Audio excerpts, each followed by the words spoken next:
I'm not exhausted. What? Why would you even bring that up? It's just rude. Hi, guys who are closer.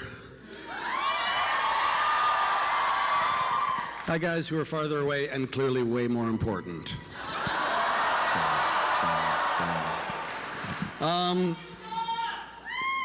Okay. Good talk. I think we're done.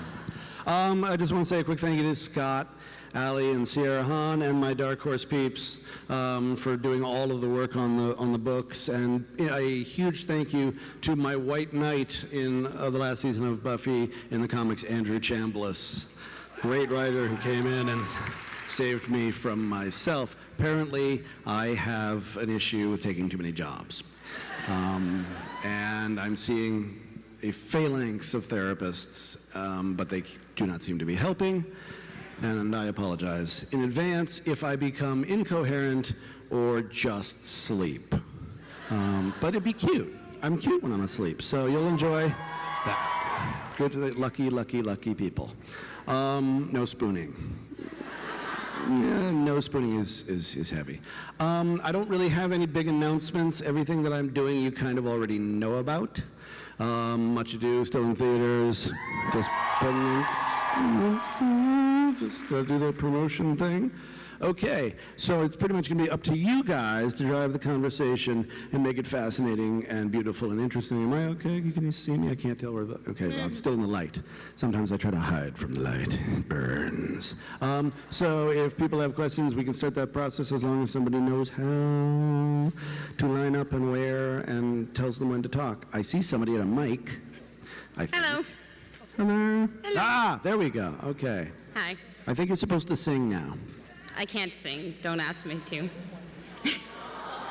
Okay, my question is, you've mentioned many times that if Angel had not been canceled, that Illyria was going to manifest more into Fred, and it kind of happened in After the Fall, but I wanted to know more of like the original plan, especially as it relates to Wesley, because he was going to be alive, so... Well, you've pretty much laid it out. That was the plan. Ben was like, well, if we have Illyria and she occasionally turns into Fred, it will make Wesley cry. Okay. And that will be cool. And then Illyria will have weird identity issues about being Fred, and it will make Illyria cry. And then Wesley will cry, and Illyria will cry, and they'll probably both die in each other's arms, because that seems to be fun. And then they'll turn black and white, and everything will be better.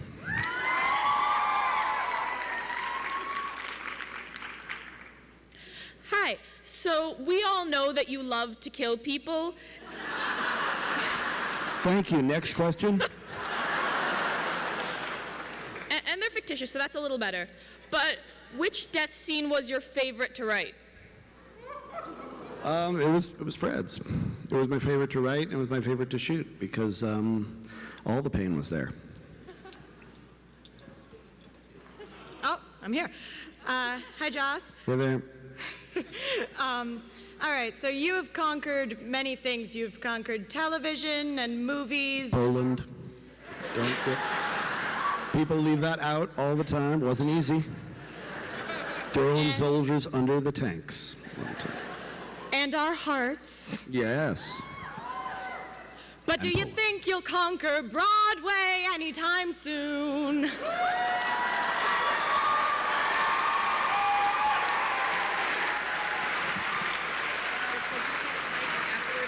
Well, someone was excited by that spotlight.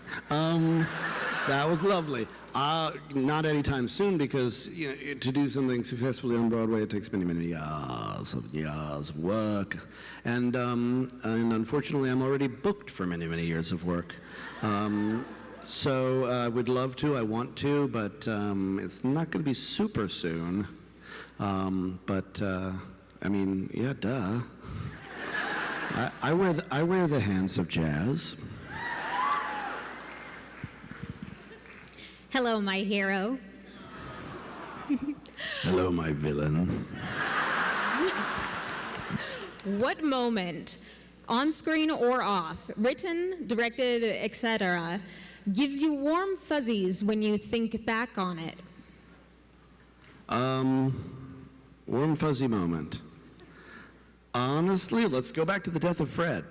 And not because, the deaths particularly, but because of the work those guys were doing and the day we had and, the capturing the end of it all in one take, having him read to her from A Little Princess, which means so much to me. That whole day was kind of magically exhausting. And for those who don't know, I may have mentioned this in some commentary or something, but the shawarma scene at the end of The Avengers is actually based on me and Amy and Alexis after that day of shooting.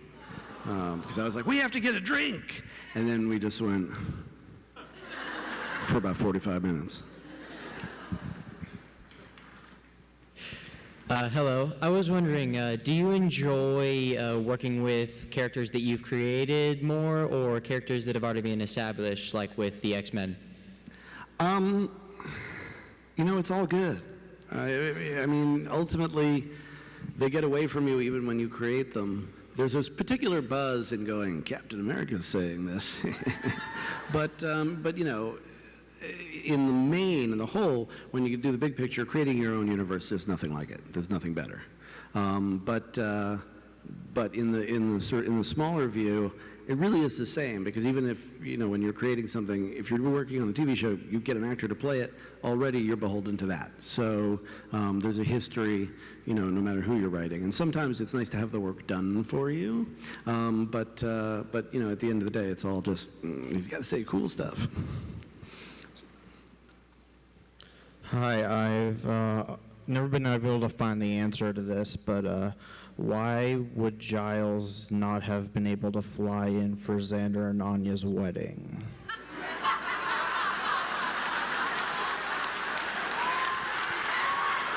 Well, I'm glad we're finally getting to the heart of things. He doesn't like them that much. Let's face it. He's a continent away. He's 5,000 miles away, and he's like, do I really have to? Plus, he's Giles. He knows Xander isn't going through with it. Sorry, guys. You asked the tough questions. We get to the tough truths about humanity. I'm not here for your entertainment, okay? I'm here to make you learn and grow and cry and hug and riot.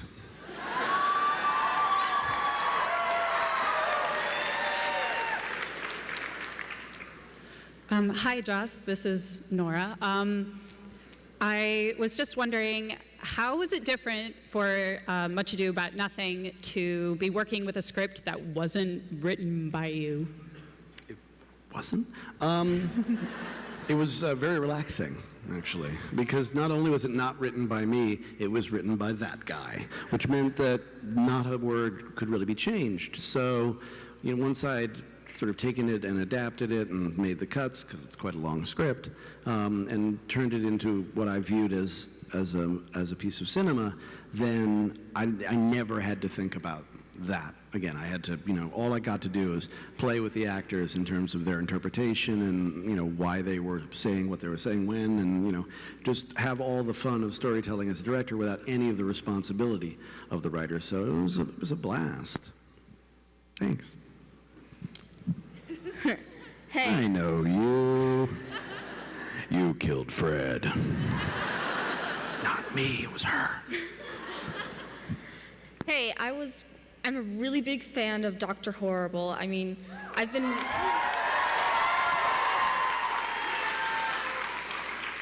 Between working on my costume and Comic-Con, I haven't seen it for 3 whole days. Anyway, so I was wondering what the significance of the change in the color of his costume at the end of Dr. Horrible. Oh, it's pretty simple. He's wearing a white costume, then he's wearing a red costume, which means he's lost his virginity. It means he's been in the marriage bed of villainy. Yeah, he went dark, bruh. It's pretty simple. I don't have very complex ideas. Thank you. Hi, my name is Lisa. Okay, so far, if you could describe Avengers 2 in one word, what would it be? Movie.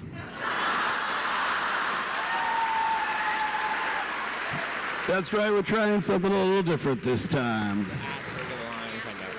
Or flip book. We're still deciding. It's a budget thing. So, do you remember, I'm not going to give you one word. I'm just going to, remember how Dr. Horrible used to have a white coat? The one word I'm going to use for Avengers 2 is red. Cool. Hey, Joss. My name's Chris. Thank you for being here. My question is, when Astonishing X-Men was wrapping out, I asked you at a New York con what you were most excited to work on in the Marvel Universe, and you told me at that point S.h.i.e.l.d., which is the intergalactic shield you created, the Sentient Worlds Observation and Research Department. And I was wondering... Response department. What did I say? You said research, it's response. But no, it's great. It's fine. Totally good. Plus, he's wearing a crazy hat, so he's clearly not really a fan. Guys, I'm melting. I'm melting inside. All right, so are we going to get to see S.h.i.e.l.d. in either S.h.i.e.l.d. the show or the Marvel Cinematic Universe? And who is your dream casting for Abigail Brand? I have no idea, but that's a really good question. Abigail Brand, you know what? I don't know. I can't say. No, it doesn't mean it's happening. It means that when it does, I'm taking credit for the idea. Because it's just you and me in here. Nobody else will know if I kill you. I don't really understand cons very well. And I don't have anybody particularly in mind. The first person who comes to mind would be Julianne Moore. Because I believe she could run that place. Hi, my name is Kamiko, and Much Ado About Nothing was one of my favorite movies this summer, and I was wondering if you aspire to do any projects that are not in the action-adventure genre? Well, I aspire. I aspire to do anything at all that is in any genre, comedy, musical, many things that do not involve punching. You know, we can't solve all our problems through punching. Sometimes we have to sing. Like sometimes, maybe the heads of certain bodies, the Senate maybe, say, instead of filibustering, dance off. Just saying. I'm just saying. I love all genres.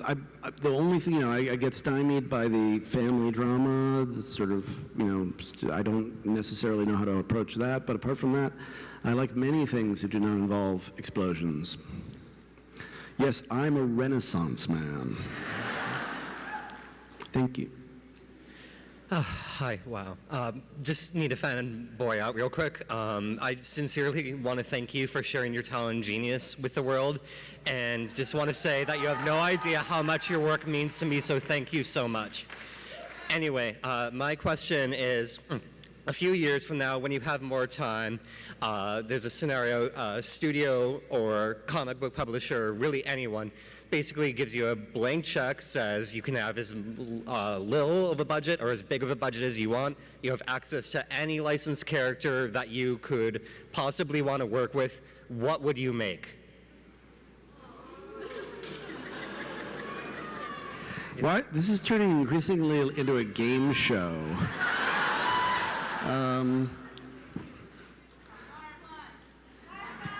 Oh, wait, it could be something of mine? I assumed it couldn't be something of mine.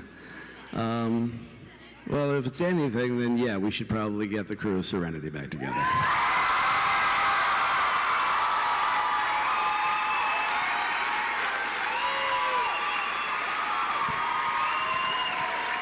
Does this mean I move ahead to the bonus round? Okay, yeah. Hi, Joss. My name is Glynis, and I just want to say that I'm a huge fan. Buffy changed my life. And I was wondering, of all of the female characters that you have ever written, who is your absolute favorite to write and to watch? Gosh, there's a bunch. I hate to keep harping on this Illyria thing, but she was really, people like Illyria and River and Drusilla, the crazies.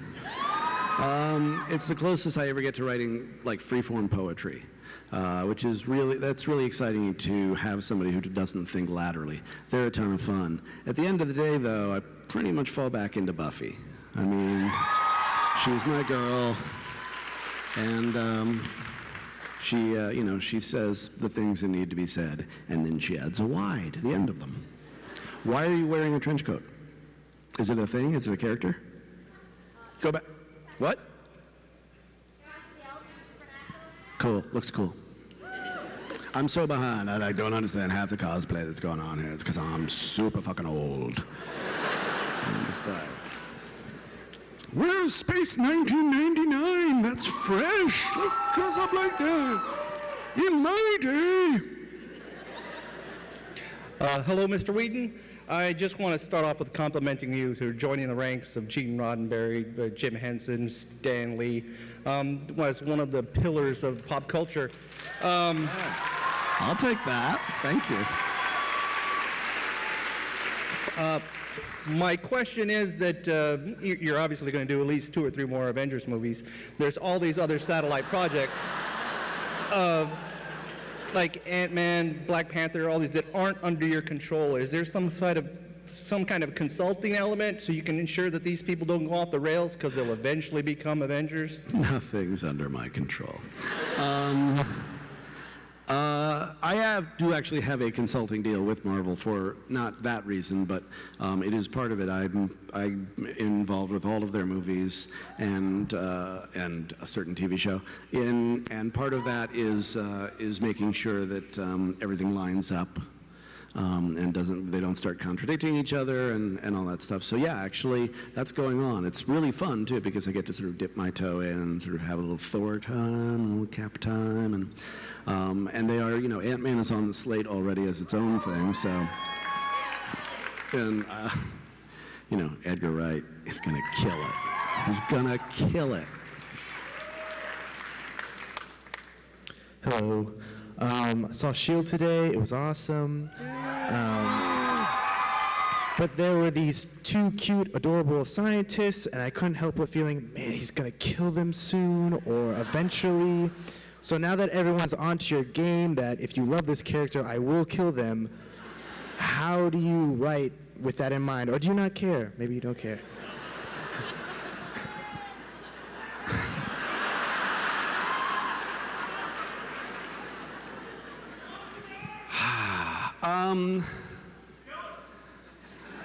I have no intention of killing anybody from the S.h.i.e.L.D. pilot.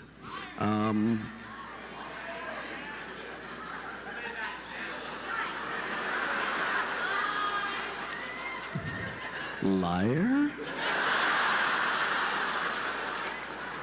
Oh, it's like that. All right, shit's gonna get real right now. I'm gonna kill them because you said that. Here's the deal. I don't create characters so I can get rid of them. I create characters so I can love them. Every now and then, one of them dies. Usually, there is a very practical consideration behind that I then make jibe with the artistic consideration. If people don't know that I had to kill Wash because of his agent, then now you do, okay? I've said that before. There was a whole contractual thing, and we were having problems, and the agent said, well, if he dies, then there won't be a contractual thing. And I said, don't ever tell me, And the reason I went, is because when you kill him, for the rest of the movie, you think maybe they're all gonna die. You think maybe he's gonna go Wild Bunch, oh my God, maybe he's just gonna clean the slate, and they're all gonna die. If I didn't kill him, the number of people that I seem to kill and then bring back would be totally embarrassing, would be unforgivable, would be just shitty, irresponsible storytelling. I mean, it's shameless. Oh my God, Rivers is dead. No, she's fine. Oh my God, Simon. No, he's stabbed, but he's fine. It's just like you couldn't get away with any of that if I hadn't. So, it's not the intention. Sometimes it is necessary, and I do like to do it to someone you care about suddenly, because that's how it happened to me, that's how it happens in life. And the fact that you guys give me so much shit about it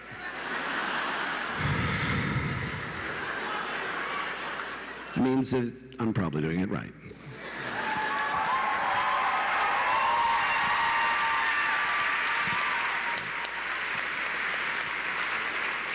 Hi, Joss. I first want to say how incredible the Agents of S.h.i.e.l.D. pilot was. Like, phenomenal. I'm so excited for everyone to see it. I just want to ask, how was it like developing Thor and Loki's relationship from the first Thor film, and how was it like to work with Tom and Chris? Divas. Oh my God. It was a lot of fun and difficult. Particularly because the first film, Loki's such a soulful character. What Ken and Brian did with him, I thought was so cool. But I needed to do something very different, and to come to that was complicated for me. Helped enormously by the great Drew Goddard, who was always like, "If you have a Loki problem, call me. If you have anything to say about Loki, call me. If you're just kind of low key, call me." He just loves this character, and he was the one who sort of talked me through the idea. Well, yes, he was this tragic Shakespearean character, but he fell in an abyss, and he's come out the other side, and he's probably going to be, he can be the guy you need him to be. I spent some time talking to Tom and to Chris before I wrote the script, and Chris was very interested in the brother relationship. He has brothers, some of them are famous, and he hates them, and they're evil. Liam is always plotting. And making Liams appear where they're not. But he was really interested in pursuing the brother dynamic. And in Thor 2, I got to spend a little time tweaking some of that and going back to that. And it's always fun because there's always more to say. Because unfortunately, these familial relations, they just, as we've learned from Arrested Development, they just go on and on. And so there's a lot of variations to play. So. I think there's some fun stuff coming up between them in the next one, and that's all I'm saying for now. At all. Bye. I wrote an essay in college this year arguing that Dollhouse is a piece of feminist work. I didn't know where that sentence was going. And I wanted to ask you, how do you yourself, and maybe how should I, respond when people outrageously say that you can't be a feminist or your work can't be feminist because you're a man? I have gotten that. How can you answer it? I can't be a woman because I'm a man. Or I guess you can, right? In my day, we had to walk 4 miles through the snow to get transgender surgery. And we were grateful for it.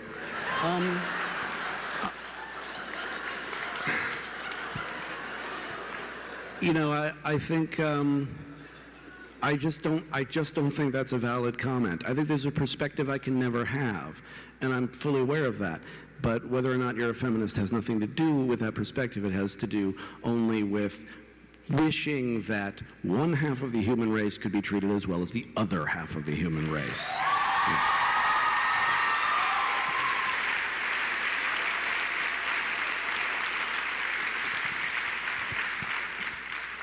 But if I have to be on the winning side, I'm just saying.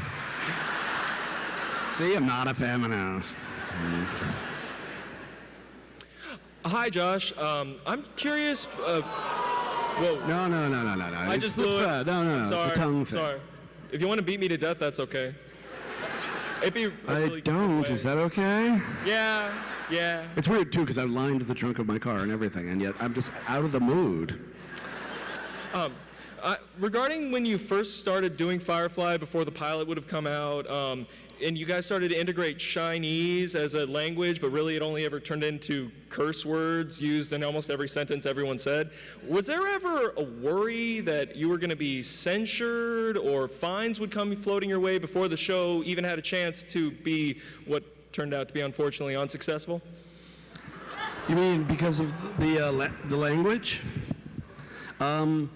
We were told early on that we could not actually curse in Chinese. So, we would say something, there's probably kids here, but a bad word, there would be a bad word.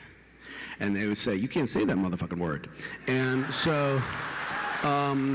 So we would just make up these, explosive diarrhea of an elephant. We just make up something, long and sort of random. So we knew we were, because they told us right up front, you can't curse in Chinese. Chinese people are going to watch this. We're not, but they might. Oh, and a little sidebar. I recently met somebody in England from the British Board of Censors, and I had said something about being very surprised that I got the word quim by them. And he told me, oh no, actually we knew, we loved it.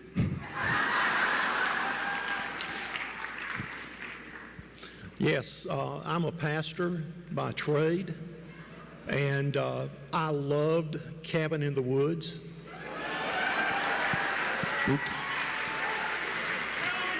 And I have a very direct question. Is Cabin in the Woods a commentary on the evangelical concept of substitutionary atonement? Gonna have to say no. And I'll tell you why. I don't know what you just said. But I will also say it may very well be. Because, these things are designed to have meanings broad enough to encompass people's perspective that I couldn't possibly understand. And I'm not just talking about BYO subtext in the shipping department. I'm talking about, the fact is, like the Matrix, it can be read on many, many levels, religiously, philosophically, mathematically, it all applies. So maybe, but not deliberately or specifically. Oh, hi, Joss. Oh, hi, wow, it's weird. This is what they call a meet cute. Okay, so you get to take one of your characters from your franchises and put them on the Avengers. Who are you gonna pick?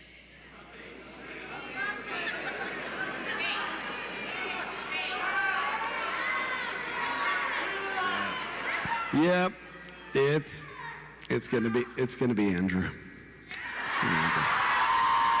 Andrew's getting the nod. Just one Andrew Thor scene, and my life is complete.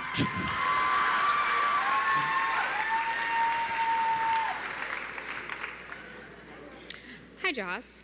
I was curious to know how you feel starting from Buffy, which, if I'm not wrong, you started in college, to now being a god of Comic-Con. I like where that sentence went. I don't really know if there was a question in it. How do I feel about having succeeded in the thing that I wished to do? I feel just fine. So I'm a little sad. I'm always sort of a little sad, but we don't have to talk about that. But it's harder I can't walk the floor in the same way, and I haven't been able to sign anything because my resources, I'm so tapped out. And I have to look at people and I'm like, I'm sorry, I have to go away. And I feel like I'm disappointing people. I used to be able to sign everything. I used to have unlimited reserves of energy, and that seems to have gone away. And I feel bad about that. And complain-wise, that's it. Are you fucking kidding? I'm a writer, okay? We stand in the corner in the dark in the garret and we're pathetic, and everybody thinks Humphrey Bogart just made that shit up. And we don't exist. And then I start Buffy, and internet communities like the Bronze start, and all of a sudden, I'm a writer talking to 5,000 people who give a shit about me. Oh my God, are you kidding? I didn't dream about this because this didn't exist. So, beyond my wildest dreams, yeah. Not my wildest. That's disgusting. Hi, Joss. You're my hero. It's simple. I've been wondering, how do you find time, how are you going to find time to do stuff like Avengers with like Dr. Horrible? I love both works and I always want more, basically. Yeah, I don't. It's great because I did S.h.i.e.L.D. and I took too many things. I took too many cookies, and I can't eat them all. And so Dr. Horrible keeps getting pushed, and I keep feeling bad about that. But I feel great about the fact that I'm able to do stuff like the Avengers, then Much Ado and Dr. Horrible, these tiny little things that are ridiculously rewarding and that end up speaking to people way more than I think they're going to. I'm enormously privileged to be in both those camps, but I gotta slow down. It's gonna start, you're gonna notice. You're gonna be like, didn't you write that already? Then there's gonna be a cut down on the internet of me repeating myself. Hey Joss, my name is Matt, and have you ever considered writing, directing an animated feature?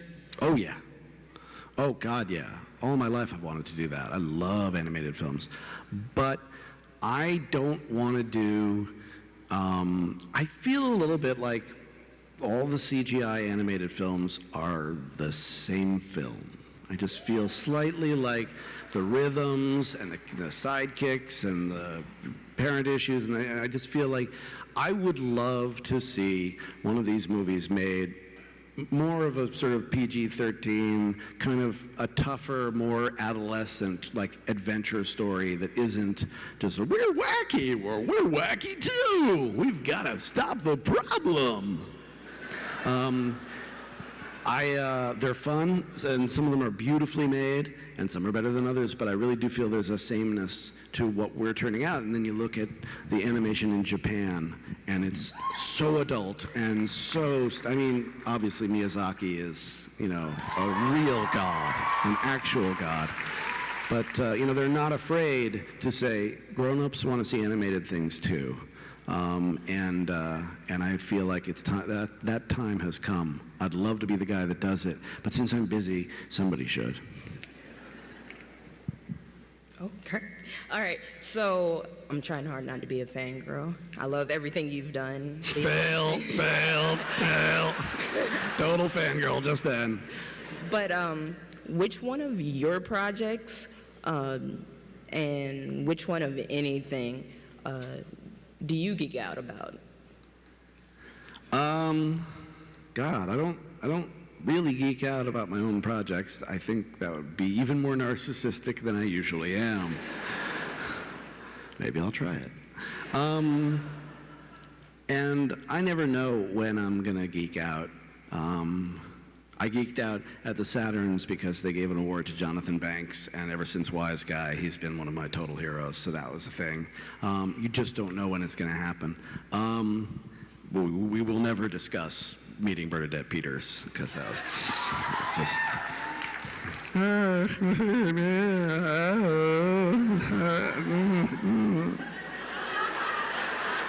Yeah, I think she's pretty attracted to me. Yeah.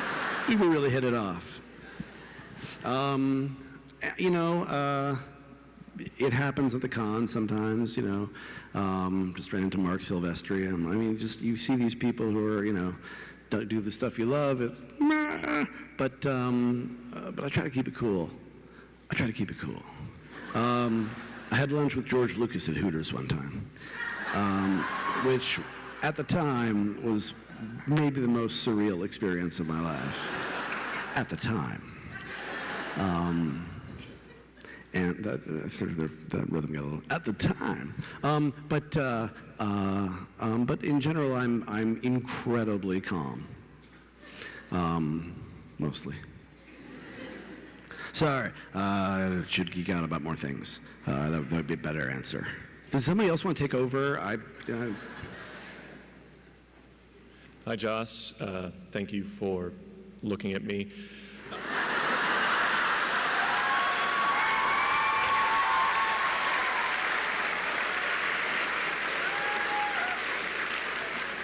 Assuming that undertaking a new project wouldn't give you or your therapists a collective aneurysm, what established IP that you have not been involved with, would it be your dream to work on? Yeah, I don't really, I don't have a huge answer to that. I mean, I do see things and go, I wouldn't mind making a James Bond film. That Daniel Craig's rather attractive. And my money penny would kick ass. But in general, you know, I think the reason I don't really have an answer for that question is, and I realize the hilarious irony of the man who's making not only a sequel to The Avengers, but just made a Shakespeare film. I do feel like we are in desperate need of new content. I feel like pop culture is eating itself at a rate that is going to become very dangerous, and I'm seeing too many narratives that are just built on the resonance of recognition. It's not even nostalgia. It's like, oh yeah, I remember that from yesterday. And I think that that's, you know, that's going to become really problematic. And I, you know, although it's enormous fun to work on something I read as a child, two things, Avengers and What You Do. I think it's really important for all of us to step back from that and create new universes and new people and new messages and new icons so that 10 years from now we can reboot those.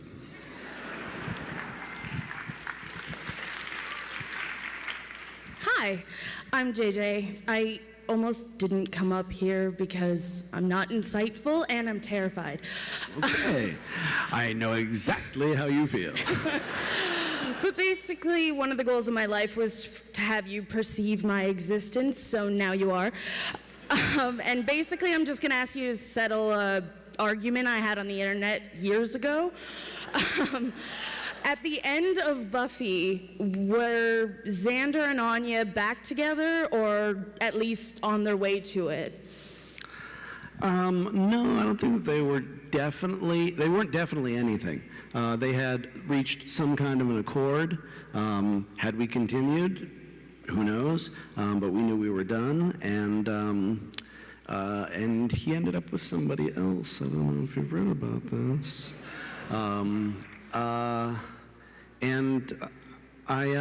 But I don't think their story, whether or not they're together, is ever really over, because I feel like those two, you know, they will plague each other forever. In the best way. In a happy way. I'm not going to get a clap out of that one. Don't even try. Thank you. Thank you. Hi, Joss. A couple years ago, you were floated for a project that I thought you would be fantastic on.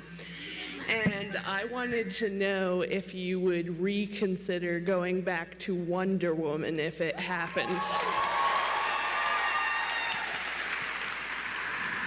No. You know, it's not a total no, but it would be very hard. For one thing, I told a story. I never actually, you know, told it the way I wanted. I wrote a version. I liked her. I liked the world. I liked the characters. I didn't feel the structure was right. Then I did an outline where I felt, okay, now I've got the structure. I'm ready to go again. And they were like, yeah, what if he didn't? And so there isn't like, you know, a piece out there that I'm like, boom, I nailed it. She's a tough nut to crack. I don't like to go back to things so much. And I also feel like, you know, there's, again, plenty of room for a new iconic female heroine. So let's look to the future. She's called Muffy. I got nothing.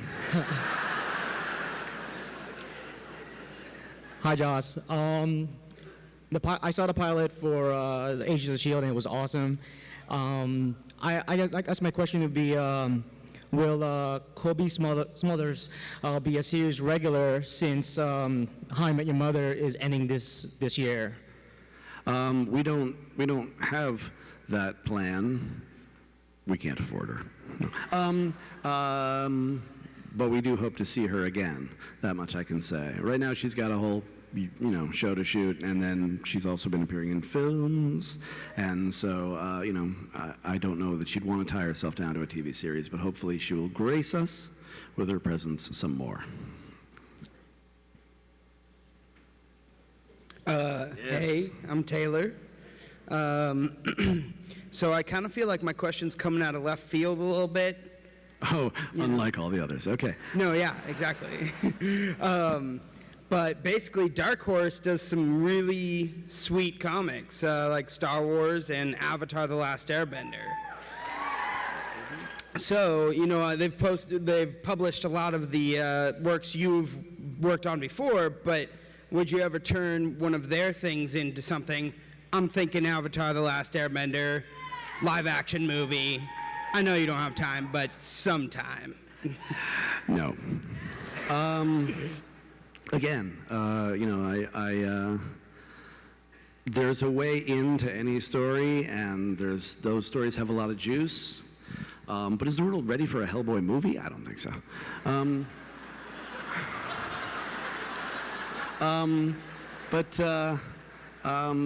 But I'm trying to get through this without saying the phrase "create my own juice" because I just think that's not going to end well for me.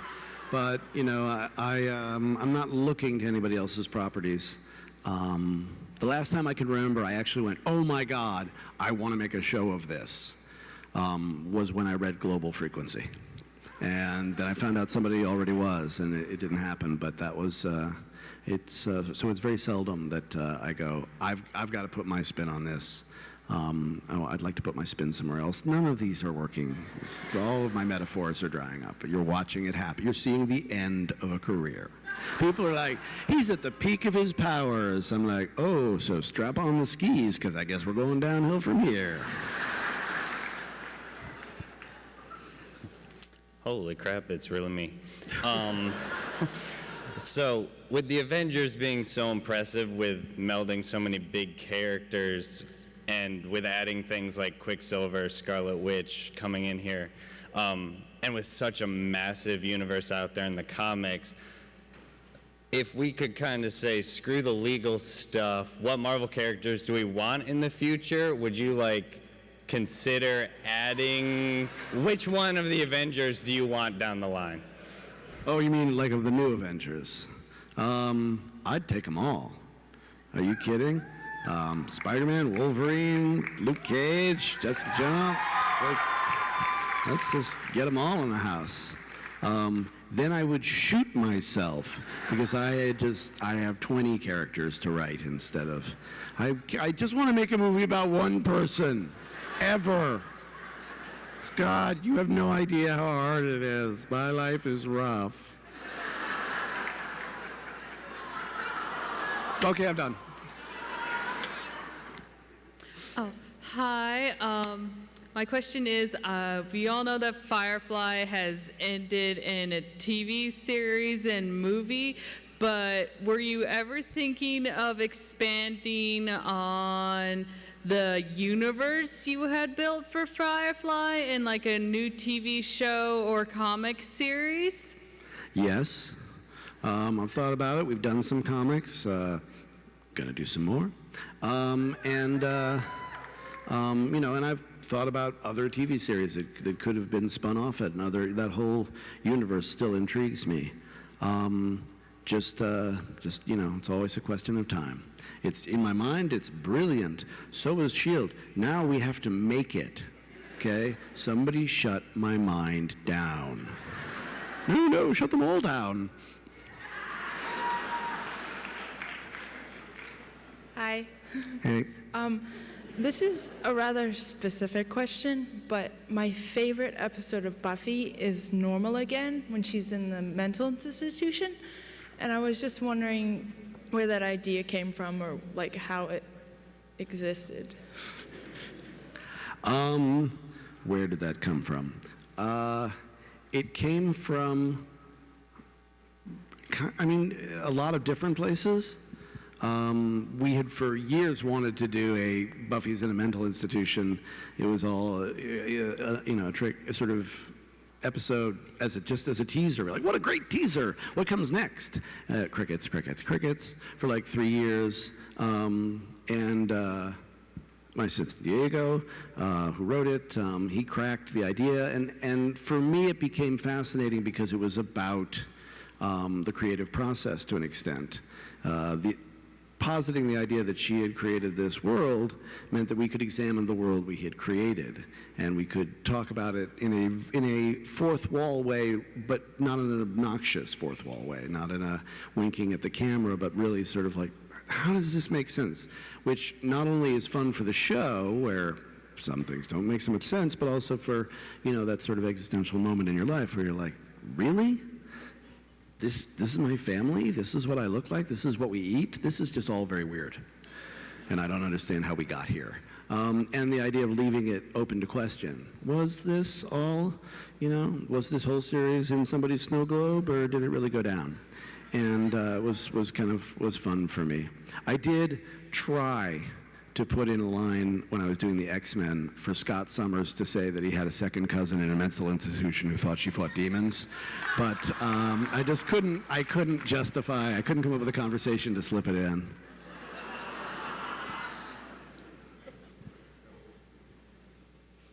Hi, I was wondering what your process is for taking your overall visions and then breaking them down to your scenes and the minute details to bring your story to life. A lot of the overall vision comes from the minute. It comes from the moments. It comes from, you know, the little tugs and the little pops and the little ideas. Oh, this would be sad, tragic, interesting. But it's hard to say. I wish there should be flying ships, and the whole world should be clouds, and then trees should talk. And you can't. I mean, I'm sure there are people who create beautifully that way. For me, I'm really starting small. I'm somebody in that world, and I want to know what they're going through. And so I actually build from the inside out. The grand vision, the scope, the universe, that's usually coming from one person or one relationship. Hello, Joss. Oh, wow, I look good up there. Mike, this is open mic night. This is great. My question is, in the Avengers, we have characters that are so different. We have gods, we have millionaires with robotic suits. How did you manage to put them all into one film and sort of make it work? You sound like Tim Gunn. Make it work. I think the appeal of the Avengers is that it doesn't work. And so just everybody knowing that going in, knowing that Iron Man and Thor should never have a conversation, means that when they do, we can have the fun of them knowing it too. So you're sort of inoculated against the absurdity by the fact that the people in that world recognize the absurdity. The other thing for me, it took me a while to realize this, I think, is because a lot of people are like, you know, the Avengers was supposed to suck. You know that, yeah, and it was like a very slim chance of it not sucking. And I thought about that for a while. And it occurred to me that I grew up reading the book and also read it in my later years when they did the Ultimates. And my whole childhood, these people hung out. They were in my vernacular. It was completely normal for worlds that didn't, you know, go together to go together. Howard the Duck, not the movie. We're all clear on that. You know, was a great subversive book, you know, about how none of this stuff goes together. That was a commentary on Marvel Comics and on how we see the world and politics and all this cool stuff. And, you know, all of those juxtapositions, my favorite books were the team-up books where, you know, Spider-Man or The Thing would team up with somebody different every week. And I realized that meant, I think a lot of directors in some superhero movies that don't necessarily work as well, they have to like talk themselves into it. They have to say, well, I guess I can find a way into this character, this Green Lantern character, and then I'll try to translate it. But for me, that step is eliminated. It's a second language to me. It makes perfect sense to me. All I have to do is get you guys on board with this, translate that for you. I don't have to create it for myself in some way. Some of that work obviously had been done by the other filmmakers, but the combination thing was it just made perfect sense. I always knew Captain America and Thor would fight side by side and what it would look like and what it would feel like. All I had to do was tell you guys. And by the way, yes, I made fun of Green Lantern, but I think Martin Campbell kicks ass. I just don't think that was his thing, and it showed. Hi, Joss. I've been a fan forever, but I think Dr. Horrible was one of the best things to come out of the strike. And I've been hoping and waiting, and I know that you're so busy, but do you have like a 2, 3, 4, 5, 10-year idea of when it might happen again? Well, it was supposed to happen this year, and then I made S.h.i.e.l.D. So now, no. We definitely, everybody's on board, everybody wants to do it, but everybody's really busy for the next couple of years. And I don't have a plan after May of 2015 because I will have died. But it's okay because I peaked earlier during this session. I don't know if you heard about that. But, no, I deliberately don't have a plan about anything for the time after that. For one thing, because I think that I have a problem that I need to work on, and I need to have a part of my life not be structured, and I need to make room for the next idea. I'm desperate to do another Dr. Horrible, but not as desperate as I am to do something I've never done before.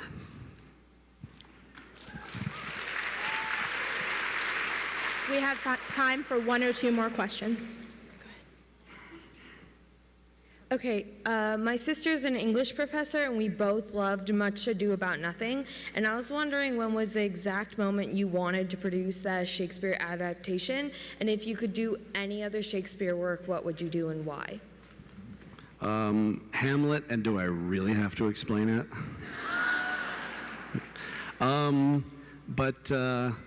The moment came right at the end of Avengers, and it was my wife who, as I've said before, said, wow, we have a week's vacation for our 20th anniversary. Instead of going to Venice, why don't you make a movie of Much Ado About Nothing? I was like, you're crazy. That's a month from now. But I had talked about it for 10 years, so maybe she just wanted me to shut up and make it. And she also knew that it would be the best thing that could happen to me.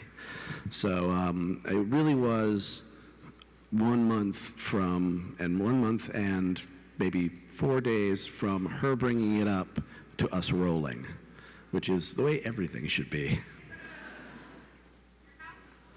Hi, Joss. I'm a big fan of your work, particularly how thoughtfully you craft your characters. But while I felt that Willow's coming out was very natural and in keeping with who she was, I was always, struck that Buffy's lesbian relationship felt out of keeping with her character. So I'm wondering if you can tell me why you went in that direction with her character. Well, we felt like that whole arc was kind of her searching around, and she was at an age where people often experiment, and we thought, she's always had this block against romance, and it would be interesting to see just a different aspect of it. I do think it might have been a little bit out of character, but I think that was the point, that she was trying to do something a little bit out of character. And then there was a lot of French farce people walking in the room that Drew Goddard wanted to write, so yes. All right. I think that may be the very end of, as we've discussed, my career. So, all I want to say to you guys is, you know what matters most? It's me. But you're here too. No.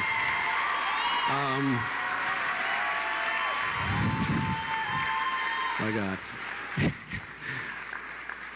If you knew what I actually think of myself.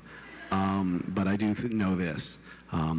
As always, I am so grateful to you guys for coming out and listening to me blather, and for caring, and for watching, and for making my worlds part of your worlds. I love you guys. Thank you.